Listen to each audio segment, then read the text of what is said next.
a mais uma videoaula. No vídeo de hoje a gente vai falar um pouquinho sobre a regulação da respiração. Então, no primeiro passo, a gente vai entender como o centro respiratório ajusta a intensidade de ventilação, aumentando ou diminuindo a frequência ventilatória. Então, aqui a gente tem o nosso centro respiratório, né? Que é um conjunto de neurônios localizados na ponte e no bulbo. E a gente tem aqui anatomicamente ele dividido em centro pneumotáxico. Aí a gente tem o grupo respiratório ventral e o grupo respiratório dorsal. A gente vai falar de cada uma dessas estruturas separadamente hoje, qual função elas têm. Então, quando eu falo, no grupo respiratório dorsal, eu penso aí no controle da inspiração. Então, no controle da duração do tempo de inspiração.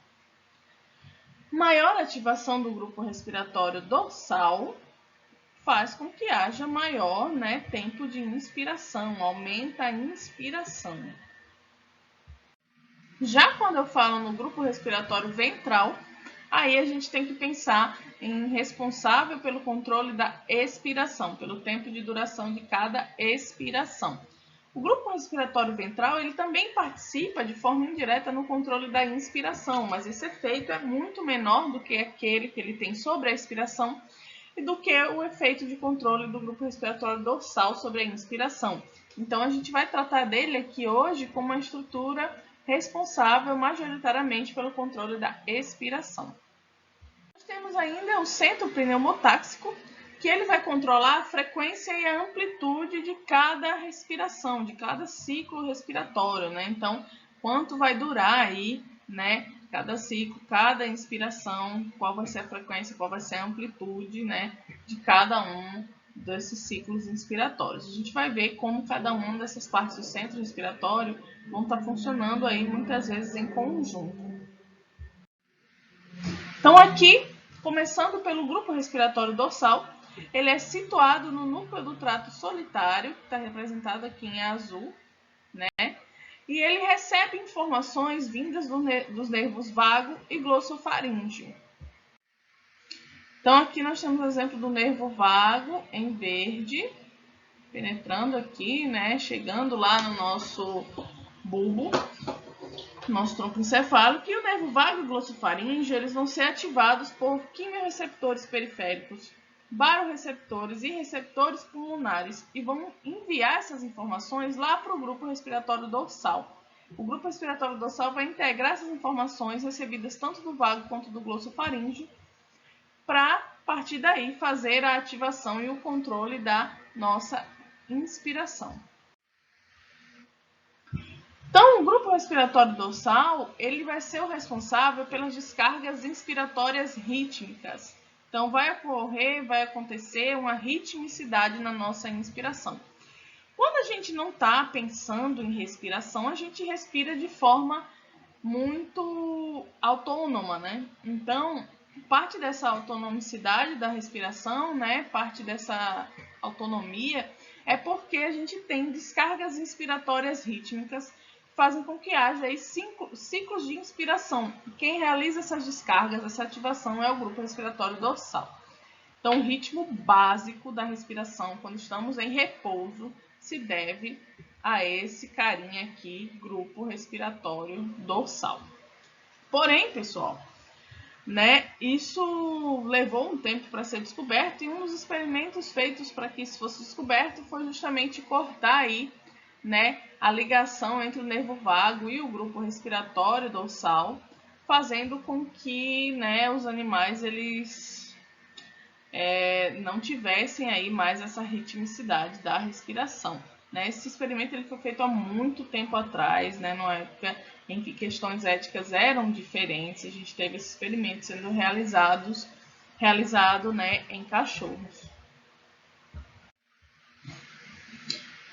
Agora vamos falar um pouquinho do centro pneumotáxico, porque ele está envolvido no controle da inspiração. Ele limita, na verdade, a duração da inspiração. Com essa limitação, quando o centro pneumotáxico está ativado, a gente tem um aumento na frequência respiratória. Então, esse controle da duração da fase de expansão no ciclo pulmonar é o que vai ser o principal controle do centro pneumotáxico. Então, esse centro pneumotáxico vai fazer com que a gente aumente, né, a nossa frequência ventilatória ou a diminua. O que acontece é que quando temos um sinal pneumotáxico intenso, a gente tem as inspirações durando cerca de 0,5 segundos, com leve expansão dos pulmões. Quando a gente tem um sinal pneumotáxico fraco, quando esse centro está menos ativado, aí a gente tem a expiração durando até 5 segundos e enchendo os pulmões com excesso de ar. Então, desse modo, vai depender do sinal do centro pneumotáxico a nossa frequência ventilatória, né? Então, se a gente tem um sinal pneumotáxico intenso ou fraco, a gente vai ter diferenças aí na frequência ventilatória. O grupo respiratório ventral agora vai ser a próxima estrutura da qual vamos falar, e ele é o responsável pela expiração. Então, apesar de ter um controle, né, da inspiração, também o grupo respiratório ventral ele vai estar aí, né, sendo responsável pelos sinais expiratórios. Só que esse grupo, né, respiratório ventral, ele permanece quase totalmente inativo durante a respiração tranquila. Então, aquela respiração basal que a gente tem durante o repouso, ela basicamente se deve ao grupo respiratório dorsal e ao centro pneumotáxico. O grupo respiratório ventral, nesses momentos, ele está quase inativo, quando tem ativação muito pouca ativação, né? Ele vai controlar a expiração, então, em outros momentos. Então, o que acontece é que quando temos um impulso respiratório que tende a aumentar a nossa ventilação pulmonar, sinais se propagam até o grupo respiratório ventral. E esse grupo respiratório ventral proporciona, então, um controle extra da respiração. Então, não é aquele controle, né, quando estamos em repouso, é um controle extra quando necessário. E aí esse controle extra ele vai atuar principalmente no controle da expiração. Ele atua também no controle da inspiração, porém o controle sobre a expiração ele é mais forte. E aí esse controle extra ele atua recrutando músculos, como por exemplo aí, né, músculos abdominais que vão ajudar o indivíduo a realizar uma expiração máxima ou muitas vezes, né, uma expiração aí forçada. Mas em que situações do dia a dia o grupo respiratório ventral vai estar ativo? Aí a gente pode pensar, por exemplo, em situações como situações de exercício físico, no qual o nosso corpo está demandando grande quantidade de oxigênio, como uma situação em que esse grupo respiratório ventral ele está ativo. Mas, além disso, a gente tem também situações de estresse, né, que aumentam o metabolismo, né, que esse metabolismo ele sai um pouco da homeostase, e aí o grupo respiratório ventral ele vai entrar em ação para tentar, né, proporcionar o oxigênio necessário, né, e eliminar o gás carbônico a mais que está sendo produzido nesses tipos de situação. Falando em controle da respiração, a gente não pode ainda deixar de falar do reflexo de insuflação de Hering-Bauer. Esse reflexo de insuflação, ele nada mais é do que um reflexo que vai estar aí percebendo a insuflação dos pulmões e limitando a inspiração. A gente não pode encher indefinidamente um pulmão, porque senão vai acontecer como acontece com um balão e os sacos alveolares eles acabam estourando. Então a gente tem mecanismos protetivos, entre eles esse reflexo de insuflação, que impede que o pulmão fique se enchendo para sempre. Então aqui, ó, vocês podem ver nessa imagem essa parte em vermelho aqui representando a musculatura ao redor dos bronquíolos. Nessa musculatura, nós temos receptores de estiramento que vão perceber quando está havendo insuflação do pulmão, quando esses bronquíolos estão sendo, portanto, estirados, né, no momento da inspiração.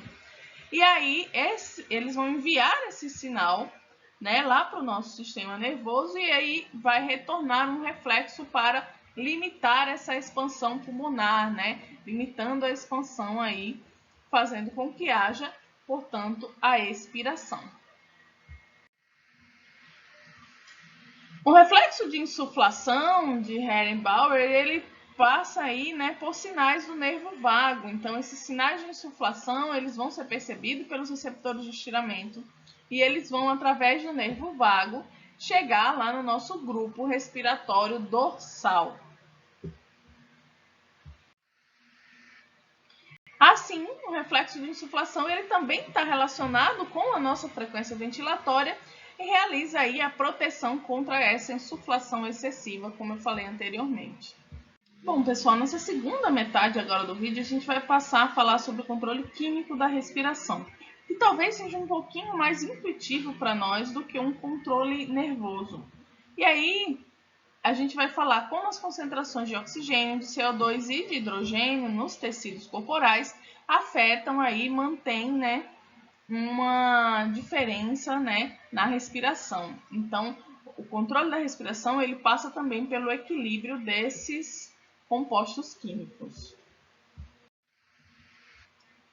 Então, a atividade respiratória ela vai ser, portanto, responsiva quando eu tiver qualquer alteração nos níveis de CO2, oxigênio ou de H+ no corpo. E aí, por exemplo, né, logo após uma corrida, a gente tem aí alterações, né, durante uma atividade física a gente produz bastante gás carbônico e demanda bastante oxigênio. E com esse excesso de gás carbônico no corpo, a gente também aumenta a acidez no pH sanguíneo. E isso faz com que, né, o nosso sistema ele responda, né, durante o exercício, por exemplo, aumentando a frequência ventilatória nos pulmões. Além disso, né, logo após o exercício, a gente ainda tem aí essa frequência um pouco alterada por alguns segundos, né, até que essas cargas voltam a se equilibrar. Então, a primeira coisa que a gente tem que falar é que lá no bulbo existe uma área quimiosensível, certo? Que vai ser sensível às concentrações de H+. Então, essas concentrações de H+ e de CO2, elas realizam um controle direto sobre o nosso centro respiratório. Então, o centro respiratório ele vai possuir essa área quimiosensível por baixo da superfície ventral do bulbo. E aí eu quero que vocês prestem muita atenção nessa reação aqui, porque quando a gente fala em controle ácido-base, né, e consequentemente em controle químico da respiração, essa reação ela vai aparecer várias vezes aí ao longo dos estudos de vocês. Então, CO2, né, quando em excesso no plasma, ele vai se combinar com água, formando o H2CO3. O H2CO3 ele vai ser quebrado posteriormente em hidrogênio e bicarbonato, 2 íons. Quanto mais íons hidrogênios presentes no plasma, mais ácido o nosso sangue. E aí os íons hidrogênio, eles vão ativar essa área quimiosensível lá no bulbo, e o bulbo vai, portanto, responder a esses íons hidrogênio, aumentando a frequência ventilatória para tentar eliminar o gás carbônico em excesso, que é a causa desse íon hidrogênio estar chegando lá na área quimiosensível. Então, a atividade do centro respiratório ela vai ser elevada quando eu tiver uma elevação, né, uma alteração na concentração de CO2 sanguíneo. Porém, apesar de ter esse grande efeito sobre a área quimiosensível a curto prazo, né, um grande efeito agudo, o efeito a longo prazo do CO2 ele vai ser baixo, então um efeito crônico baixo após apenas 1 ou 2 dias. Isso se deve ao funcionamento dos nossos rins, que vão estar atuando sempre para equilibrar aí as concentrações ácido-base no nosso sangue. Aqui a gente tem um exemplo de mecanismo, né, no qual os rins ele vai acabar ajudando, né, a diminuir a acidez nos líquidos intersticiais. Então, o excesso de gás carbônico no sangue ele vai passar para o líquido intersticial renal e de lá esse gás carbônico ele vai entrar nas células tubulares coletoras. E aí lá dentro do túbulo coletor ele vai se combinar com água, formando assim H2CO3 que vai ser quebrado em bicarbonato e H+. O bicarbonato vai ser reabsorvido, equilibrando aí a concentração do plasma sanguíneo, deixando ele um pouquinho mais básico, e o H+ vai ser secretado para dentro do túbulo renal, para posteriormente, né, no caso aqui combinado com a amônia, ser eliminado na urina. Com isso, né, a gente consegue ir equilibrando ao longo do tempo as concentrações de H+ e de CO2 na nossa corrente sanguínea e por isso o CO2 ele não tem um grande efeito crônico sobre a respiração. Aí a gente para de falar um pouquinho do CO2 e vamos falar agora sobre o oxigênio. Então, o papel do oxigênio no controle respiratório, ele também está presente. E ele vai atuar no sistema de quimiorreceptores periféricos. Então, a gente tem quimiorreceptores periféricos sensíveis ao oxigênio. E esses quimiorreceptores periféricos, eles estão presentes aí em lugares onde a gente tem sangue arterial circulante. Então, por exemplo, nós temos quimiorreceptores aqui no arco aórtico e bastante quimiorreceptores nos seios carótidos, que estão sempre expostos a sangue arterial. Por que é importante eles estarem expostos a sangue arterial e não sangue venoso? Porque no sangue venoso, né, aquele sangue que já passou pelos tecidos, já captou gás carbônico do tecido e já deixou oxigênio lá nos tecidos, a gente tem aí, né, uma variação natural nessa concentração de oxigênio. Porém, se em locais que deveriam estar banhados com sangue arterial, né, rico em oxigênio, a gente tiver uma queda nessa pressão de oxigênio, aí sim isso indica algum problema aí para que os tecidos sejam supridos com oxigênio posteriormente. Por isso é a importância da localização desses quimiorreceptores. Esses quimiorreceptores periféricos, eles vão ser então ativados e enviar a informação lá para o nosso centro respiratório.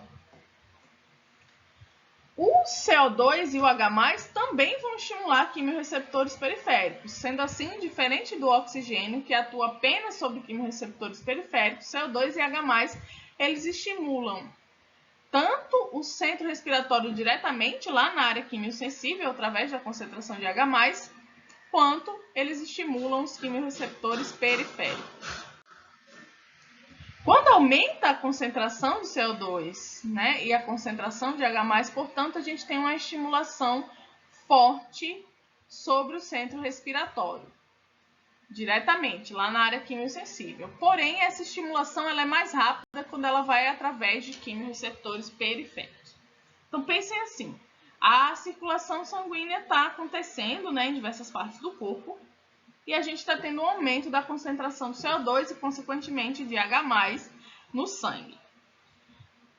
Para que esse aumento chegue lá no nosso centro respiratório diretamente, né, lá na área quimiosensível, a gente tem que ter o transporte através da corrente sanguínea dessas concentrações de CO2 e H+. A gente tem que ter essas concentrações passando para o líquido intersticial, né, e o H+, ele passa pela barreira hematoencefálica para chegar no nosso centro respiratório e ativar a área quimiosensível. Se a respiração chega nesse ponto, né, o nosso aumento da concentração de CO2 chega nesse ponto, é necessário uma resposta forte, porque a gente já está tendo aí aumento da concentração de CO2 em áreas do sistema nervoso central. Porém, daqui que esse líquido circulante chegue lá, leva um tempo. Então, apesar dessa resposta ser forte, ela é mais lenta. Já pelos quimiorreceptores periféricos, não. Porque a gente tem esses quimiorreceptores periféricos percebendo aí as concentrações de CO2 e H+, enquanto elas ainda estão nos tecidos periféricos, e enviando de forma rápida, através do sistema nervoso, né, essa informação para o centro respiratório. E aí, só para finalizar o vídeo de hoje, eu queria abordar uma pequena discussão. Por que a gente não pode viver no topo do Monte Everest? A resposta está em parte na concentração de oxigênio no ar. Então, quanto mais alto a gente vai, mais rarefeito o ar fica. Ou seja, mais distante a gente tem uma partícula de oxigênio, né, uma molécula de oxigênio da outra. Alguns animais terrestres, portanto, eles passam por hipóxia em grandes altitudes. E nós somos um deles. Se a gente for numa altitude elevada o suficiente, a gente chega a ter hipóxia. E aí, né, alpinistas, eles vêm desafiando esses limites, escalando montanhas há muito tempo. E aí a gente tem um quadro que ficou conhecido como mal da montanha. Então, o mal da montanha ele vai aparecer quando o alpinista ele chegar num lugar que tiver com oxigênio bastante rarefeito. Geralmente, os sintomas eles começam a aparecer a 2.000 metros, né, de altura. Então, quando a pessoa ultrapassa a barreira dos 2.000 metros de altura, esses sintomas eles podem começar a surgir. Entre os sintomas do mal da montanha, a gente tem aí dor na região do peito, a gente pode ter, né, um aumento elevado da frequência cardíaca, levando o indivíduo a apresentar insuficiência cardíaca, logo mais por sobrecarga do coração. E a gente tem aí diminuição drástica na energia, o indivíduo ele se sente cansado o tempo todo. Esses sintomas eles costumam aparecer entre 1 a 2 dias depois que o indivíduo está nessa altitude elevada. Lembrando, claro, que hoje em dia os alpinistas eles têm tecnologia para levar, né, cilindros de oxigênio com eles para evitar esse tipo de hipóxia, né? E eles também vão fazendo, né, aclimatações, habituações às novas altitudes, acampando a cada X metros, né, da sua escalada. No entanto, passar muito tempo em uma grande altitude ainda é um desafio que nós humanos não conseguimos, né, superar essa barreira, né? Nós que vivemos ao nível do mar, né? Outro sintoma aí do mal da montanha, né, que quando o indivíduo está numa altitude superior a 4.000 metros, pode ser que haja risco de edema pulmonar, ou seja, de acúmulo de líquido nos alvéolos pulmonares, prejudicando aí as trocas gasosas. No entanto, algumas populações que vivem há muito tempo em altas altitudes, elas estão adaptadas e não sofrem esse mal da montanha. Enquanto nós temos todas essas reações, essas populações, como por exemplo os tibetanos, são exceções e conseguem viver em altitudes até superiores a 4.000 metros, sem ter nenhuma alteração de saúde, né? E conseguem ter uma vida super saudável, vivendo aí ao longo já de várias gerações. Já existem diversos estudos sobre essas populações. Os estudos eles têm chegado à conclusão que essas populações que vivem em grandes altitudes, elas têm uma variação do gene chamado EPAS1, que parece ter sido herdada de ancestrais denisovanos, em algum momento aí da nossa história, no passado, em que a gente teve, né, o cruzamento entre a nossa linhagem de Homo sapiens e os denisovanos.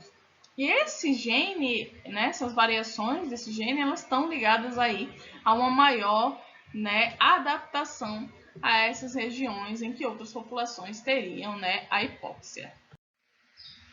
Então, gente, o que eu queria que vocês extraíssem da aula de hoje é que o centro respiratório ele vai estar respondendo a diversos tipos de controle. Controle da pressão de oxigênio, de CO2, controle da pressão de oxigênio, controle aí pela concentração de H+, mas também a gente tem fatores, né, epigenéticos, fatores ambientais, fatores genéticos que vão estar sempre influenciando a nossa frequência respiratória. Era isso, pessoal, para a aula de hoje. Espero que vocês tenham curtido esse vídeo. Espero que tenha dado para vocês entenderem um pouco mais sobre a regulação da respiração. E se tiverem alguma dúvida, por favor, entrem em contato comigo. Até a próxima!